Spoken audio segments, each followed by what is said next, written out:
လေ့လာကြမယ်။အင်္ဂလိပ်စာငါတို့ရဲ့မိခင်ဘာသာစကားမဟုတ်ဘူး။ English is not our mother tongue. အင်္ဂလိပ်စာကမ္ဘာသုံးဘာသာစကားပါ။ English is an international language. မင်းလုံးလိုက်တာရှက်ဖို့ကောင်းတယ်။ What you have done is a shameful thing. သူကအလုပ်ကိုစိတ်မဝင်စားဘူး။ He is not interested in work. သူအလုပ်ပြုတ်သွားတယ်။ He lost his job. သူ့အလုပ်ကထုတ်လိုက်တယ်။ He was fired.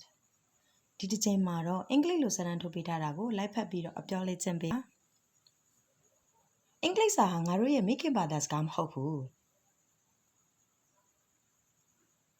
အင်္ဂလိပ်စာဟာကမ္ဘာသုံးဘာသာစကားပါမင်းလုံးလိုက်တာရှက်ဖို့ကောင်းတယ်